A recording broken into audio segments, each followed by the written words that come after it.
Muy buenos días, mis queridos hermanos, que el Señor me los bendiga ricamente. Reciban una cordial bienvenida a la casa del Señor.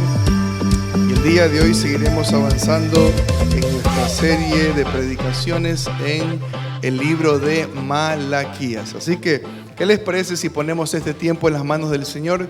Pedimos al Señor su bendición, que Él nos guíe y que todo lo que podamos hablar en esta mañana sea lo que dice el Señor. Y que podamos decir, así dice el Señor, así no es que dice el pastor Mario, así dice el Señor. Así que pidamos al Señor su sabiduría y su bendición. Bendito Padre Celestial, gracias te damos por este precioso día. Señor, maravilloso tiempo donde tú nos has bendecido. Señor, nos has dado la vida, nos has dado salud. Has, Señor, traído múltiples bendiciones, Señor, a nuestra casa, a nuestros corazones, a nuestras mentes.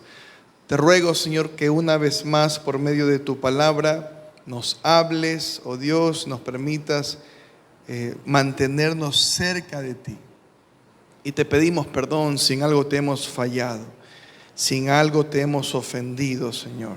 Yo te ruego que tu Espíritu Santo, Señor, nos convenza de todo pecado, Señor, y nos ayude a seguir adelante, Señor, a perseverar hasta el fin. En el nombre de tu Hijo amado, nuestro Señor Jesucristo. Amén y amén. Una de las peores famas, una de las peores cosas que a veces se tiene y se habla acerca de la iglesia evangélica entre la gente que no conoce al Señor, pero que a veces sí se dan cuenta de ciertas cosas, es la percepción de que queremos sacarle dinero a todo el que entra en nuestros templos. Es una fama terrible que la iglesia evangélica tiene. Y lo digo porque muchas veces he conversado con amigos, he conversado con personas digamos, en el ámbito secular, y siempre que hablamos de la iglesia, siempre están como que bromeando en ese tono un poquito burlón, diciendo, sí, en esa iglesia donde te van a sacar la plata, ¿no? Y de verdad que tenemos una mala fama. No son pocas veces que sucede eso, que se escucha eso. El día de hoy estaremos, hermanos, analizando uno de los textos bíblicos más utilizados. Miren, el día de hoy vamos a estar analizando, vamos a estar estudiando uno de los textos bíblicos más utilizados para exigir o para manipular a los feligreses a dar el diezmo. Ese pasaje nos tocó el día de hoy, por la providencia del Señor. Y este pasaje, hermanos, muchas veces ha sido causa de tensiones, ha sido causa también de divisiones. ¿Cuántas iglesias se han dividido y cuántas iglesias han salido lastimadas a causa de un pastor que empieza a coger un látigo y empieza a latillar a la gente si no dan el diezmo? Y se empieza a avergonzar y se empieza a hacer una especie como de persecución para ver si están o no están dando el diezmo. Y la verdad que cuando hacemos eso, estamos demostrando que hemos perdido el rumbo y el sentido y el mensaje que nos deja el Señor Jesucristo. ¿Cómo puede ser posible que un pastor o una persona entienda que a los redimidos del Señor, que al pueblo del Señor hay que darle látigo para que dé el diezmo? Y vamos a ver el día de hoy el pasaje de Malaquías capítulo 3. Y la pregunta que se viene a mi mente, y que pues muchas veces la gente tiene una tendencia a pensar así, es: si sembramos en la obra de Dios o si damos para la obra de Dios con nuestro dinero, Dios promete multiplicar lo que hemos dado y devolvernos mucho más abundantemente. ¿Es eso lo que nos enseña la palabra del Señor? Si yo doy para la obra del Señor, tengo que esperar que el Señor duplique, triplique, cuatriplique y quintuplique todo lo que yo doy. ¿Es el mensaje que el Señor nos da? Tenemos varios textos en el Antiguo Testamento que parece, hermanos, que dan la impresión de que esto es una promesa, de que si usted da, Dios le va a multiplicar y le va a dar el doble y le va a dar el triple. Pero de hecho son versículos que frecuentemente se los utilizan o son utilizados por los falsos maestros o los pastores de la teología de la prosperidad para enriquecerse. Entonces están diciendo, siembre en la obra del Señor y usted va a ver cómo sus finanzas automáticamente van a cambiar. Siembre en la obra del Señor y usted se va a dar cuenta cómo Dios le va a multiplicar todo lo que usted da. Y si usted da una casa, Dios le va a dar 2 o 3 casas más. Entonces la gente motivada por la ambición, porque nadie quiere tener poco. Porque si tenemos, digamos, una casa pequeña, yo creo que todos queremos vivir en una casita un poco más grande, ¿no? Es básicamente como una tendencia de nuestro corazón, poder prosperar y poder avanzar en el camino de nuestras vidas. Pero muchas veces, hermanos, estas cosas se utilizan por hombres que solamente quieren verdaderamente prosperar a costa de la gente que viene a la iglesia. Adicionalmente, este es un pasaje que muchas veces es utilizado no tanto solamente por pastores que quieren el dinero de la gente. A veces hay pastores sinceros, hay pastores que aman al Señor, pero que tienen falta de entendimiento acerca del contexto en que estas leyes y este pacto fue establecido. Es decir, no todo el mundo que predica sobre dar el diezmo y como consecuencia de dar el diezmo vendrán muchas bendiciones, no solamente es predicado por falsos maestros, a veces también es predicado por pastores sinceros que aman al Señor, pero que no están considerando el contexto en el cual se escribieron estas cosas. Y lo que hacemos es simplemente dar una perspectiva equivocada acerca de dar y acerca de ser generosos. Una perspectiva equivocada. De manera que a la luz de la palabra de Dios trataremos, hermanos, de sacar el máximo provecho que nos da este pasaje sin quitar de nuestros hombros la generosidad que debemos mostrar a la iglesia del Señor en su obra.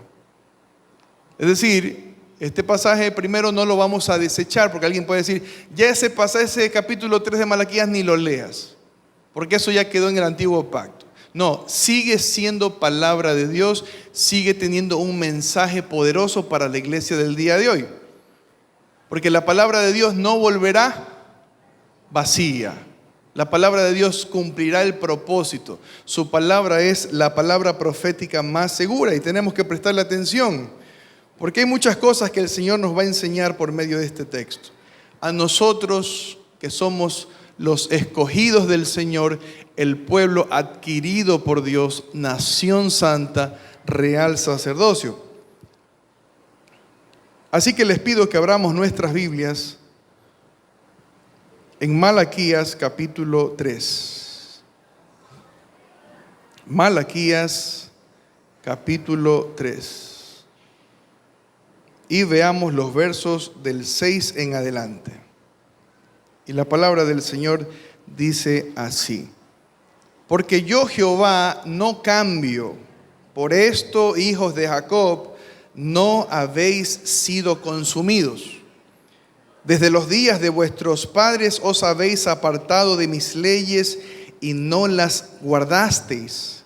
Volveos a mí y yo me volveré a vosotros, ha dicho Jehová de los ejércitos. Pero dijisteis, ¿en qué hemos de volvernos? ¿Robará el hombre a Dios? Dice Jehová. Pues vosotros me habéis robado y dijisteis, ¿en qué te hemos robado? En vuestros diezmos y ofrendas. Malditos sois con maldición, porque vosotros, la nación toda, me han robado.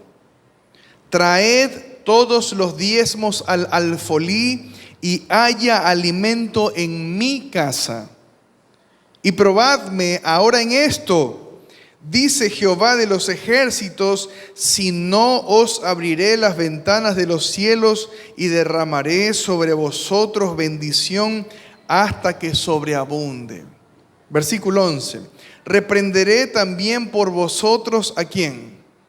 Al devorador, y no os destruirá el fruto de la tierra, ni vuestra vid en el campo será estéril, dice Jehová de los ejércitos.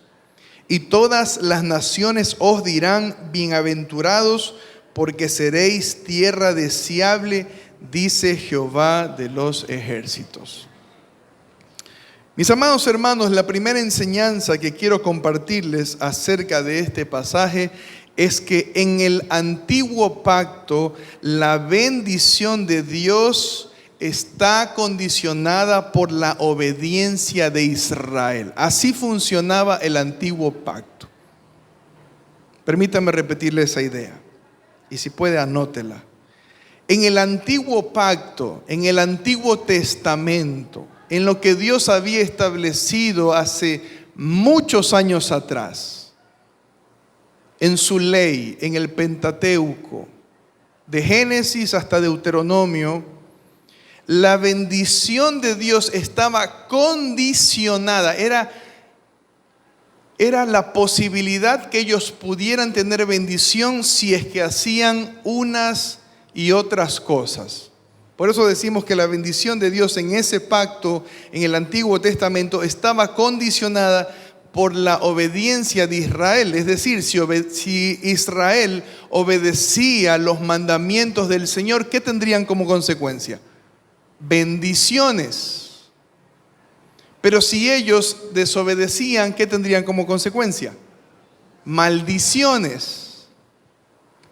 Pero el versículo 6 y el versículo 7 de este pasaje nos están diciendo que Israel no estaba andando derecho, no estaba andando como correspondía al pueblo del Señor, no estaban siendo obedientes, se habían apartado de la ley del Señor. Mire lo que dice el versículo 6.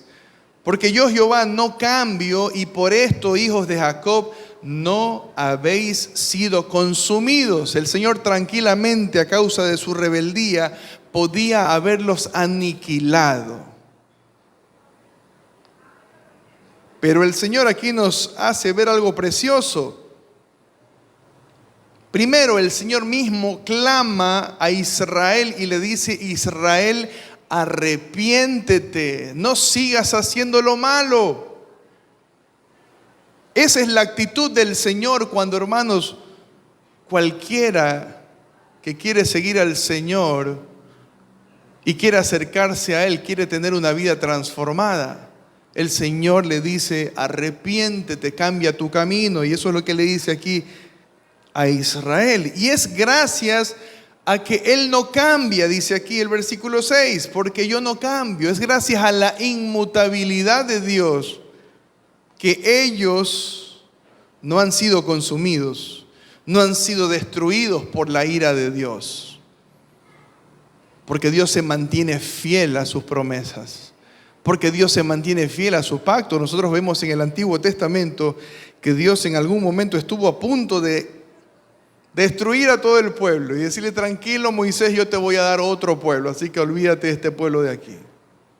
Moisés dice: Señor, no hagas eso, porque los otros pueblos van a decir después que Jehová los sacó de Egipto y los mandó al desierto para ahí cortarlos, ¿no? Mis amados hermanos, cuando Dios aquí les llama a ellos en el versículo 1, mire lo que dice, les llama hijos de Jacob. ¿Se dan cuenta esa expresión Lo que les está diciendo es, ustedes deben recordar, hijos de Jacob, que yo a ustedes los escogí de manera soberana. Ustedes no hicieron absolutamente nada para ganarse mi favor. Ustedes no hicieron absolutamente nada para ganarse mi amor. Ustedes no tenían ninguna cualidad especial. No porque eran de pronto un pueblo numeroso. Yo dije, este pueblo numeroso a mí me va a representar bien. No. Sino que Dios escoge a este pueblo pequeño, este pueblo sencillo, un pueblo pobre, para exaltar su poder y para mostrar su gloria a las naciones, de que con un pueblo pequeño Él se iba a manifestar en el mundo. Mire lo que dice Deuteronomio capítulo 7, versículos del 7 al 8. Deuteronomio capítulo 7, versículos del 7 al 8. Dice así: no por ser vosotros más que todos los pueblos, os ha querido Jehová y os ha escogido, dice aquí. Pues vosotros erais el más insignificante de todos los pueblos, fíjense. Sino que los escogí por cuanto Jehová los amó, dice aquí. Y quiso guardar el juramento que juró a vuestros padres. A pesar de que Israel, hermanos, se había apartado de la ley de Dios, el Señor todavía los sigue llamando al arrepentimiento y les muestra su misericordia. Ahora, ¿cuál es el problema? Mire el versículo del 8 al 10. Veamos lo que dice. ¿Robará el hombre a Dios? Pues vosotros me habéis robado y dijisteis, ¿en qué te hemos robado? Miren hasta ahí. Una cosa interesante que se ve en este pasaje es esa pregunta un poco irónica, ¿no? Porque ¿quién pudiera ser más fuerte que Dios para poderle robar? ¿Quién pudiera ser un poco más astuto que Dios para poder llevársele algo que le pertenece? En algún momento quizá nos ha pasado que alguien más astuto por ahí se inventó, mentalizó alguna forma de robarnos, y cuando fuimos a ver el celular del bolsillo, ya no estaba, desapareció. Nos burló, se burló de nosotros. De pronto en algún momento cuando nos dormimos en la noche y dejamos por ahí nuestro carrito y vamos a revisar, ya no está el retrovisor, nos encontró dormidos en nuestra debilidad, en nuestro cansancio. Pero ¿quién le puede robar al Señor? Dice aquí. Y le pregunta al pueblo, ¿robará el hombre a Dios? Israel, hermanos, no estaba cumpliendo con sus impuestos. Toda nación, para poder solventarse, para poder financiarse, para poder mantenerse, para darle mantenimiento a todas las cosas, necesita de que sus ciudadanos den impuestos. Es algo normal, es algo justo. Pero Israel no estaba cumpliendo con los impuestos que el Señor le había exigido para el buen desarrollo de esta nación. Y eso es lo que vemos en el versículo 8, que ellos estaban robándole al Señor. Mire lo que dice: pues vosotros me habéis robado y dijisteis, ¿en qué te hemos robado? Y el Señor les responde, en que ustedes no están pagando sus impuestos. Y aquí dice, en vuestros diezmos y ofrendas. Para el pueblo de Israel esto significaba impuestos. Era algo obligatorio, ellos tenían que darlo sí o sí. Si no, dice aquí el Señor, le estaban robando. Cuando el Señor llamó a Israel, cuando el Señor se hizo cargo de Israel, Él era su Dios. Ellos no podían tener ningún otro Dios. No podían levantar ningún ídolo, no podían adorar a nadie más. Él era su rey, era un gobierno teocrático, donde el rey no era un hombre, donde ellos no tenían un príncipe específico, era Dios mismo el que los gobernaba. De manera que para que este pueblo tenga orden, para que este pueblo pueda prosperar, para que este pueblo muestre la gloria de Dios, el Señor les impone algunas leyes, algunos preceptos y algunos mandamientos, porque el Señor conoce cómo es el corazón del ser humano. Mis amados hermanos, si nosotros no tuviéramos ley, ténganlo por seguro que haríamos todo lo contrario que diría la ley. Si nosotros no tuviéramos un límite de parte del Señor, ténganlo por seguro que nuestro corazón, como dice la Biblia, engañoso y perverso, nos llevaría a hacer todo lo contrario de lo que dice el corazón del Señor. Por eso Dios estableció distintos tipos de leyes. Leyes morales, leyes dietéticas, debían abstenerse de comer ciertas cosas, ciertos alimentos. Leyes ceremoniales para celebrar el culto, leyes civiles en el trato y en el respeto el uno por el otro, pero también Dios les estableció leyes tributarias. Era más o menos como lo que todos tenemos que pagar el día de hoy, y el 15%. Cuando compramos algo tenemos que pagar el 15%. Yo no puedo ir a la tienda y le dice, a ver, yo no estoy de acuerdo con ese 15% del señor presidente, así que solamente le voy a pagar la base imponible. No podemos decir eso. Tenemos que pagarlo, porque si no, no podemos comprar, no podemos obtener nada. Dios asimismo estableció todas estas leyes, hermanos, para que este pueblo prospere, para que este pueblo le vaya bien, para que puedan crecer. Y dentro de este sistema tributario, Israel tenía que dar varios porcentajes, porque a veces pensamos que solamente es el 10%. Israel tenía que dar un primer 10% para sostener a la tribu de Leví. ¿Por qué tenía que sostener a la tribu de Leví? Porque la tribu de Leví se iba a consagrar al Señor. Iba a estar apartada para el Señor, para ofrecer los sacrificios, para ser sus sacerdotes, para ofrecer el culto. Ellos no tenían, digamos, una herencia.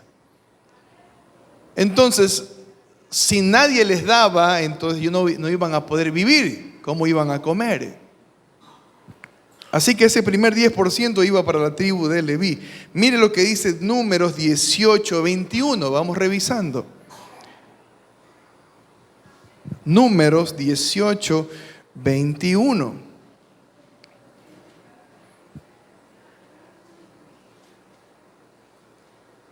Y dice así: y he aquí, yo he dado a los hijos de Leví todos los diezmos en Israel por heredad. La herencia que había recibido de la tribu de Leví, ¿qué era? No era una tierra, no era para que cultiven, no era para que se dediquen a la agricultura, eran los diezmos, esa era su herencia. Dice aquí, ¿por qué? Por su ministerio, por cuanto ellos sirven en el ministerio del tabernáculo de reunión. ¿Se dan cuenta? Dios no estaba llamando a mantener unos vagos, a unos ociosos, a unos guapos, a unos chéveres, no. Ellos se iban a dedicar, se iban a consagrar para servir en el ministerio del tabernáculo. Todas las cosas, todas las leyes que Dios había establecido dentro de este contexto del tabernáculo, ellos iban a administrar esa parte. Entonces el primer 10% iba para la tribu de Leví. otro 10% estaba destinado a financiar las fiestas solemnes que Dios les mandó a celebrar. Y todas estas fiestas tenían un propósito precioso, el propósito de recordar lo que Dios había hecho en sus vidas, el propósito de recordar que ellos debían temer a Jehová. Todas estas fiestas eran para celebrar y recordar lo que Dios hasta allí había hecho con ellos. Tenían la fiesta de la Pascua, tenían la fiesta de Pentecostés, tenían la fiesta de los tabernáculos. Ese otro 10% ellos lo iban a separar de sus ingresos para que cuando ellos celebren la fiesta haya de dónde sacar la platita. Es como que aquí nosotros digamos, hermanos, nosotros el 25 de diciembre o el 24 de diciembre vamos a hacer una fiestita. Así que de nuestro presupuesto vamos a separar aquí un 2 o 3 o 5%. Cuando llegue diciembre ya no vamos a tener que recoger nada, ya está separadito. Básicamente eso es lo que ellos tenían que hacer. Y luego, al final del tercer año, dar otro 10% más. ¿Cuánto? ¿Hasta ahí cuánto vamos ya? 10% el primer año, otro 10% ese mismo primer año. Luego venía el segundo año, tenían que dar nuevamente el 10% y el 10%. Y en el tercer año tenían que dar otro 10%. Solamente cada 3 años. Y ese otro 10% era repartido para los levitas nuevamente y para los más necesitados. Los pobres, el huérfano, la viuda, el extranjero. Así que hermanos, si nosotros el día de hoy nos da, digamos, el capricho de cumplir con el diezmo, si nosotros quisiéramos practicar el diezmo tal como lo dictaba la ley de Moisés, tendríamos que dar aproximadamente un 23.3% anual. 10%, 10% y el 3.3% que lo repartimos en los 3 años. 23.3% de todas nuestras ganancias. Una persona que gana $1,000 mensuales tendría que presupuestar $280 en total cada mes. No es solamente el 10%, o sea, el diezmo no es el 10%, es el 23.3%. Ahora, lo interesante de esto es que cuando Dios les manda estas leyes, Dios los incentiva. Y Dios le dice, yo les he mandado estas leyes, les he impuesto estas cargas, pero tienen un lindo incentivo. Y como incentivo les promete que si son fieles a estas leyes, que si ellos cumplen con todas estas cosas que el Señor su Dios les había mandado, el Señor les daría grande bendición y prosperidad. Había la condición, eso es lo que hemos visto, que en el antiguo pacto la bendición estaba condicionada, ¿por qué? Por la obediencia, siempre y cuando fueran obedientes a estas leyes. Pero no solo bendiciones espirituales, porque alguien puede decir, sí, Señor, pero tú no nos vas a bendecir económicamente. No solo bendiciones espirituales les estaba prometiendo el Señor, como si esto fuera poco, ya es bastante. También les promete bendición financiera. Dios les promete, si ustedes dan el diezmo en sus tierras, no va a faltar nada. Si ustedes dan el diezmo, sus vacas van a dar a luz más terneros. Si ustedes dan el diezmo, todas sus gallinas van a poner el triple de huevos. No les va hasta que sobreabunde. ¿Quién no quiere ese incentivo? Yo sí lo quiero. Tremendo incentivo, ¿no? Un buen trato, es un pacto. Esto es un pacto. Ustedes cumplan y van a ver cómo, pruébenme. Yo voy a cumplir con todo esto.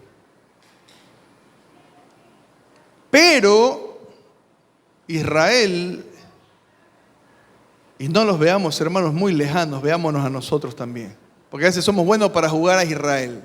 No. Cuando veamos los errores de Israel, mira tus propios errores y mira todo lo que nosotros tenemos en nuestro corazón. Pero Israel, en lugar de haber aprovechado esta oportunidad, empezaron a hacer ¿qué cosa? A retener el dinero en su bolsillo. En lugar de decir, bueno, Dios nos va a bendecir, vamos a dar, demos de pronto hasta más. Ellos dijeron, no, esto es mío. ¿Por qué tengo que dar? Y no querían compartir lo que Dios les daba a ellos, lo que Dios les prosperaba con los levitas y los sacerdotes. Quizá eran buenos para el festejo, ¿no? A veces para la celebración nos piden platita, somos buenos. ¿Cuánto hay que dar de plata para la fiesta? 20, ya, ahí está, tomen mis $20. Yo participo, yo sí quiero estar ahí. Israel era bueno para eso. Pero aquí lo que nos dice el texto bíblico es que Israel estaba fallando en el porcentaje que le correspondía a ¿quiénes? A los levitas y a los sacerdotes. No les estaba llegando nada. Y los levitas dicen, Señor, ya no tenemos qué comer. Nadie está diezmando. Mire lo que dice el versículo 10. Trae todos los diezmos al alfolí. ¿Qué es el alfolí? Es un ánfora más o menos como la que tenemos allí. Era el ánfora donde ellos tenían que traer sus diezmos.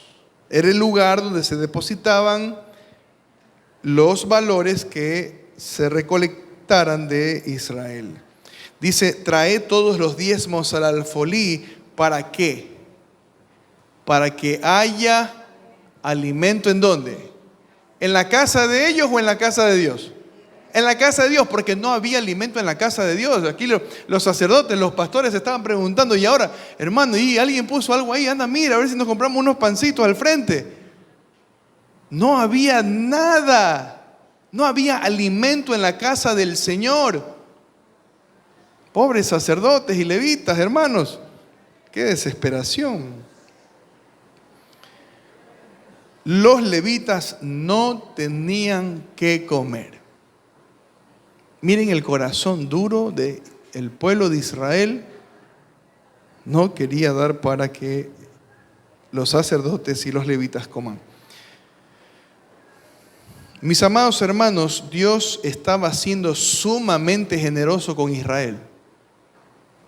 Ellos tenían para comer, tenían para comprar. La riqueza de Israel era toda de Dios. Ellos no se habían esforzado por comprar una tierra y decir, bueno, esta tierra no me la dio Dios, esta tierra la compré yo. No, Dios les dio todo. Dios les dio la tierra, les dio los animales, les dio una tierra que fluía leche y miel, una tierra rica. Toda esa riqueza era del Señor, pero ellos, hermanos, desvergonzadamente responden con egoísmo y mezquindad a la tribu de Leví. Ellos responden con egoísmo y mezquindad a la tribu de Leví. Algo que escuché recientemente de alguien que hablaba sobre este tema y decía que Dios es el único padre en este mundo que a sus hijos les da el 90% y Él se queda con el 10%. Me pareció interesante. Dios es el único padre que a sus hijos les deja el 90% y Él se queda con el 10%, decía esta persona. Interesante, ¿no? Los padres normalmente les damos algo pequeño a nuestros hijos para que tengan para el lunch, para que compren algo, pero dice que Dios es diferente. Es el único padre que Él saca de su bolsillo, le da el 90% y Él se queda con el 10%. Mis amados hermanos, en este pasaje nosotros vemos que Dios le recuerda al pueblo de Israel que Él respetará el pacto establecido en su ley si ellos se vuelven de su rebeldía. Yo voy a revertir todas las cosas que he enviado contra vosotros si ustedes se arrepienten de su rebeldía. Si ustedes se arrepienten de su falta de amor a la casa de Jehová, porque ustedes no tienen ni están demostrando ningún amor a la casa del Señor. No les importa lo que suceda ahí. Mire lo que dice el verso 10, la segunda parte. Y probadme ahora en esto.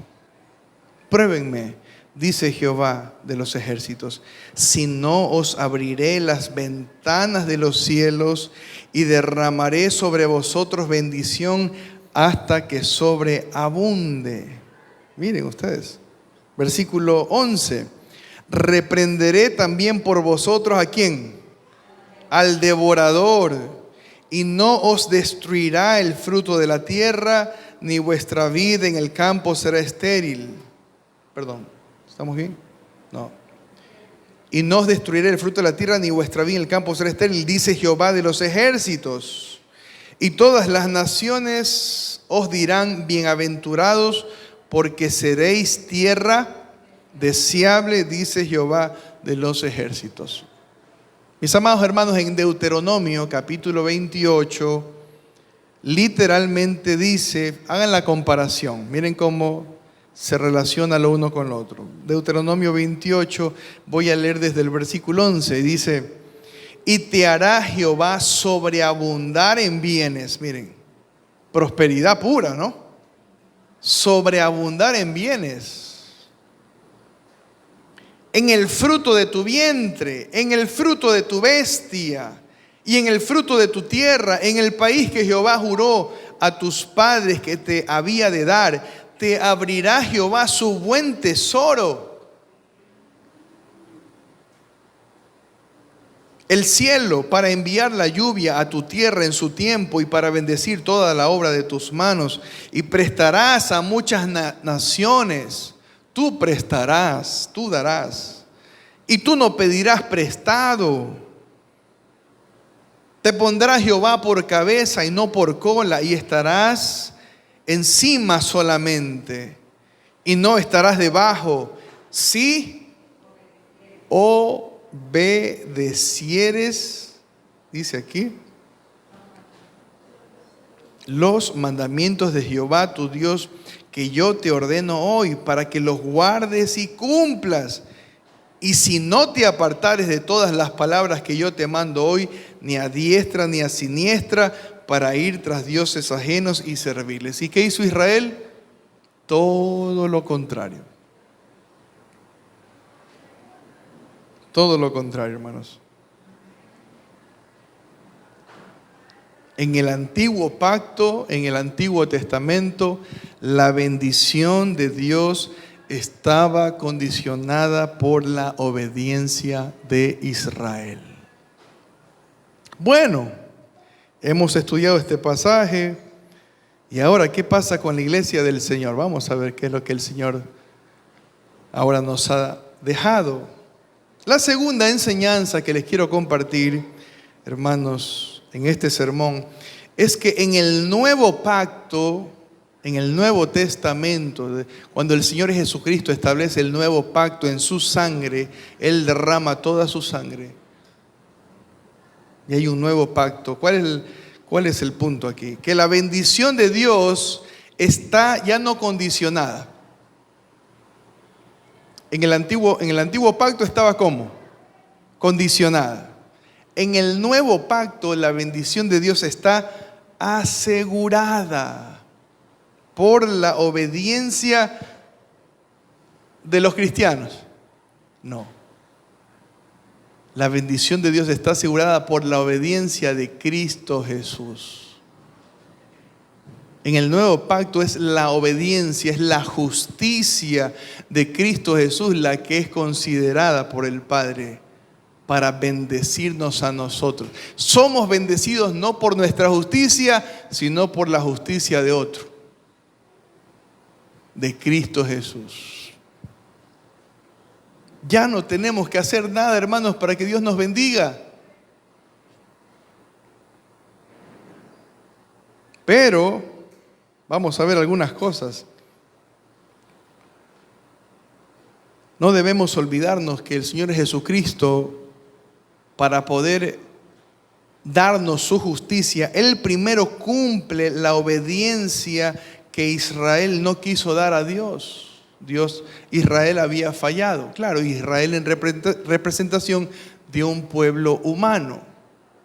Si Israel falló y se nos hubiera dado a nosotros la misma oportunidad, también nosotros hubiéramos fallado. Ténganlo por seguro. Ninguno de nosotros hubiera podido cumplir la ley de Dios perfectamente al 100%. Nos hubiéramos desviado igual. Por eso en Oseas capítulo 11, versículo 1, Jehová se compadece de Israel, a quien considera su hijo rebelde. El Señor deja saber que Israel es un hijo rebelde. Ahora lo que Mateo dice es que Cristo Jesús es su hijo, haciendo referencia a ese mismo pasaje de Oseas. Es decir, en el capítulo 11, versículo 1, Jehová se está refiriendo a su hijo como Israel. Pero en Mateo, Cristo cumple la profecía y dice que Él es el nuevo Israel. Él es el nuevo hijo de Dios, verdadero y perfecto. Mire lo que dice Oseas 11:1. Abramos nuestras Biblias. Oseas 11:1 dice: cuando Israel era muchacho, yo lo amé, y de Egipto llamé a mi hijo. Se refiere a Israel. Cuanto más yo los llamaba, tanto más se alejaban de mí. A los Baales sacrificaban y a los ídolos ofrecían sahumerios. En cambio, lo que dice Mateo es que Jesús es el verdadero Hijo de Dios. En Mateo capítulo 2, versículo 14 y 15. Mire lo que dice, Mateo 2, 14 y 15. Mateo capítulo 2, 14 y 15. Dice: y él, José, despertando, tomó de noche al niño y a su madre y se fue, ¿a dónde? Se fue a Egipto y estuvo allá hasta la muerte de Herodes. ¿Para qué? Se cumpliese lo que dijo el Señor por medio del profeta, cuando dijo: de Egipto llamé a mi hijo. Ahora el Hijo de Dios es Cristo Jesús. El Hijo que cumplió toda la ley. El Hijo que cumplió todas las expectativas. El Hijo que vino a cumplir todo el antiguo pacto a cabalidad. Toda la justicia de Dios. Mis amados hermanos, es por la obediencia de Cristo que nosotros hemos recibido toda bendición celestial. La bendición ya no se limita a lo terrenal.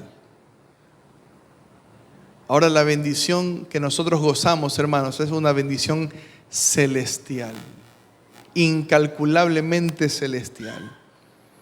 No tenemos que dar para ser bendecidos, hermanos. Esa era la dinámica en el antiguo pacto. Doy, obedezco para ser bendecido. Damos porque ya hemos, ¿qué cosa? Sido bendecidos por Dios. Nuestra motivación es abismalmente diferente. Abismalmente diferente. Ellos daban para ser bendecidos. Ahora nosotros damos porque hemos sido enriquecidos con toda bendición celestial. Entender el Evangelio nos debe llevar, hermanos, a ser generosos. Entender el Evangelio, entender lo que Cristo hizo por mí. Entender cuánto Cristo me ha dado en su Hijo. Cuánto Dios me ha dado en su Hijo Jesucristo. Entender cuántas cosas preciosas he recibido de parte del Señor sin yo hacer nada. Solamente por la fe en Cristo Jesús. Jesucristo murió, Jesucristo se esforzó, Jesucristo fue obediente. Jesucristo lo hizo absolutamente todo para que yo simplemente crea en Él y me acoja a Él. Entender el Evangelio nos debe llevar a ser generosos, no por el temor a recibir maldiciones, ¿no? Porque a veces somos un poco generosos cuando sabemos que ahí sí, lo que pasa es que si yo no doy, el Señor me puede quitar mi trabajo. Si yo no doy, van a venir todas las maldiciones del Antiguo Testamento y Dios me puede quitar mi salud. No por el temor a recibir maldiciones, hermanos. Eso no es dar con amor. Cuando o yo elijo dar por temor o yo elijo dar por amor, es totalmente diferente. La ofrenda es acepta cuando damos con amor y por amor. Tampoco para ser prosperados. Hay gente que da porque tiene esa expectativa de dar. Yo doy para que Dios me dé un trabajo donde me paguen el doble. Yo doy porque yo sé que si doy, mis finanzas van a mejorar. Yo lo tengo por seguro. A veces tenemos dos malas motivaciones. La motivación de dar por temor, porque tenemos temor de que Dios algo nos haga, nos castigue, nos discipline, y Dios sí lo puede hacer. Pero también a veces por la mala motivación de tener más. Ya fuimos prosperados en Cristo Jesús. Debemos entender eso. Entender el Evangelio es entender que ya hemos sido bendecidos y ya hemos sido prosperados. Cristo pagó todo en la cruz del Calvario. No nos dejó a nosotros ni un 1% de deuda. Cristo pagó absolutamente todo. Y les hago una pregunta. ¿Por qué limitarnos al 10% si Cristo lo dio todo? Me parece que el 10% es un límite. Cuando el Señor nos prospera, nos bendice, hermanos, de un corazón agradecido, no debemos estar pensando en 10%. Tampoco creo que si alguien da menos del 10% es mal visto delante del Señor. No. Pero tampoco podemos limitarnos al 10%. Mucha gente quiere escuchar el día de hoy que ya no debemos dar el 10%. O sea, la gente está a veces con esa expectativa. Ay, que yo quiero escuchar a esos pastores que dicen, ya, no tengo que dar el 10%. Mucha gente quiere que le digan que ya no debemos dar el diezmo solo para justificar su falta de compromiso con la iglesia. Queremos escuchar a esos pastores que dicen, hermanos, el diezmo quedó en el Antiguo Testamento, ya no tenemos que dar el diezmo. A veces nos encanta escuchar eso. Porque lo único que hacen es justificarnos nuestra falta de compromiso con la iglesia del Señor y nuestra falta de generosidad delante de Dios. Mis amados hermanos, el corazón del hombre cada vez quiere dar menos. El corazón del hombre cada vez quiere dar de lo que le sobra, de lo que le queda, de lo que simplemente sobró. No debe ser así.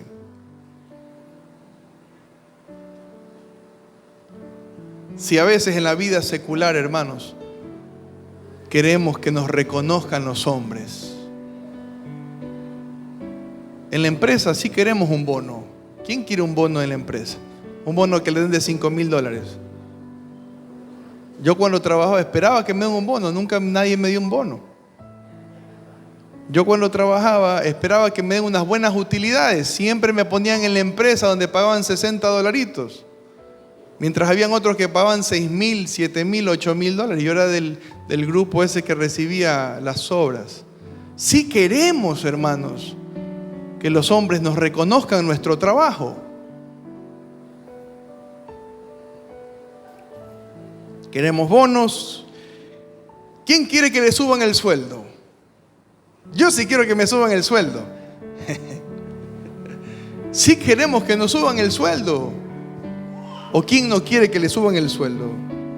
Sí queremos que los hombres nos reconozcan, pero no queremos mejorar en nuestra generosidad en la obra del Señor.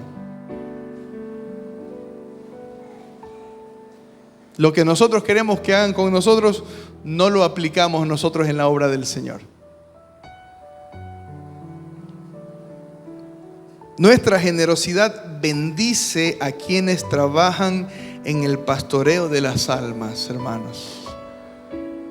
Nuestra generosidad bendice a quienes trabajan en el pastoreo espiritual de las almas. Nuestra generosidad bendice a quienes están pasando por necesidades y aflicciones. Nuestra generosidad, hermanos, este mensaje no es para ustedes, es para nosotros. Somos una iglesia. La iglesia no es la iglesia y el pastor, no, la iglesia es la iglesia. La iglesia es los hermanos y el pastor. Somos la iglesia.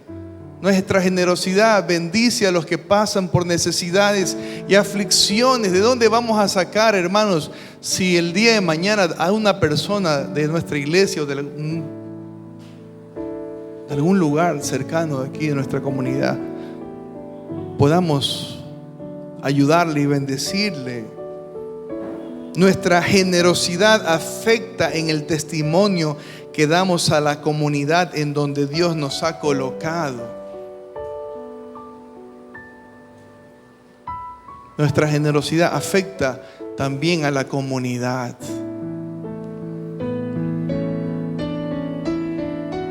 Entonces, ¿qué es lo que nos detiene?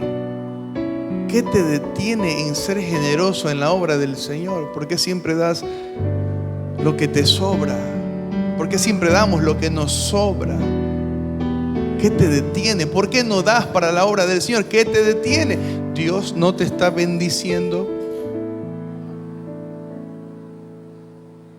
¿Dios no te ha dado un trabajo donde estás prosperando, donde estás avanzando? ¿Dios no te ha hecho justicia afiliándote al seguro social y recibiendo tu 13º, tu 14º, tu fondo de reserva, tus vacaciones? ¿Dios no te ha dado eso? ¿Dios no te ha bendecido con una profesión con la que tú puedas servir a la comunidad y servir también al Señor y puedas vivir bien de esa profesión? ¿Dios ha sido injusto contigo? ¿Dios ha sido injusto con nosotros, hermanos? ¿No nos está dando Dios buenos alimentos para comer en nuestras casas? ¿No nos da el Señor ropa para vestirnos? ¿No nos da Dios salud para seguir adelante en nuestros planes y proyectos? ¿No te ha rescatado Dios de accidentes, problemas y la muerte misma? ¿Ha sido injusto Dios con nosotros? ¿Por qué entonces nos detenemos y nos olvidamos de su obra?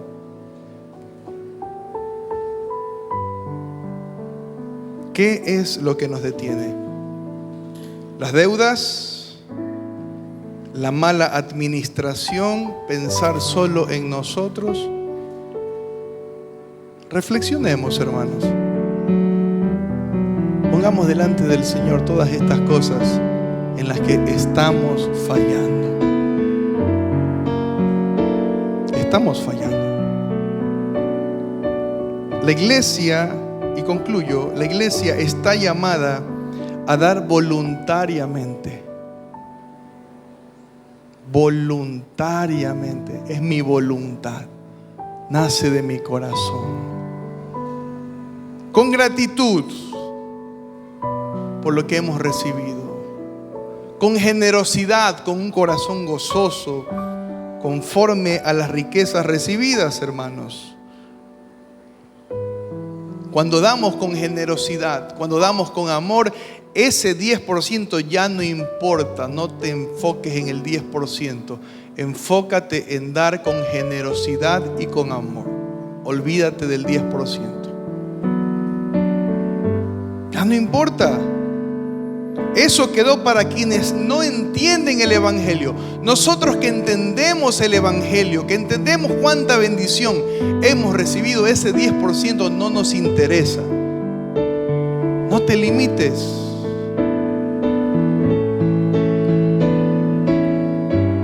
No robemos a Dios la gratitud que Él se merece. No robemos a Dios la gratitud. Tu gratitud, no le robes al Señor. ¿Le estamos robando al Señor? Sí, le estamos robando. En nuestros diezmos y ofrendas no, pero sí en nuestra gratitud. No robemos a Dios el corazón que Él nos demanda. Le estás robando al Señor, le estamos robando al Señor, no en nuestros diezmos y ofrendas, en el corazón que Él demanda de hijos salvados por la gracia del Señor Jesucristo. No le robes al Señor el corazón que Él te demanda. No robemos a Dios una vida entera consagrada a Él y a su reino aquí mientras vivamos en este mundo. Vivamos así, hermanos, consagrados al Señor, vivamos en santidad, vivamos para apoyar la obra del Señor. Que el Señor nos guíe, nos ayude, nos fortalezca y nos permita aplicar su palabra en nuestros corazones. Amén. Oremos. Bendito Padre Celestial, gracias te damos en esta preciosa mañana por tu palabra. Quizá podríamos pensar que el Antiguo Testamento ya no lo debemos considerar, no lo debemos leer. Señor, tú nos has mostrado preciosas joyas en esta reflexión, en este pasaje. Yo te ruego, Señor, que tu iglesia, todos nosotros, toda la iglesia sea generosa, sea agradecida, Señor. Que no nos limitemos a un porcentaje, que no nos limitemos a pensar que tenemos que dar porque algo nos puede pasar. Que no nos limitemos, oh Dios, porque podemos pensar que tú nos vas a devolver al doble o al triple cuando, Señor, tú nos has enriquecido con toda bendición celestial. Padre bendito, permite, Señor, que esta iglesia, Señor, muestre que entiende el Evangelio y que entiende, Señor, que tú has sido justo con todos nosotros en darnos un empleo, en darnos el alimento, en darnos la salud, en darnos beneficios, oh Dios, en este mundo. Guíanos, oh Dios, y permite que por medio de nuestra generosidad tu obra siga avanzando. Los necesitados puedan ser, Señor, ayudados, puedan ser bendecidos, y la comunidad también pueda, Señor, ver que somos una iglesia que impacta en este lugar. En el nombre precioso de nuestro amado Señor Jesucristo. Amén y amén. Que Dios me los bendiga, mis amados hermanos.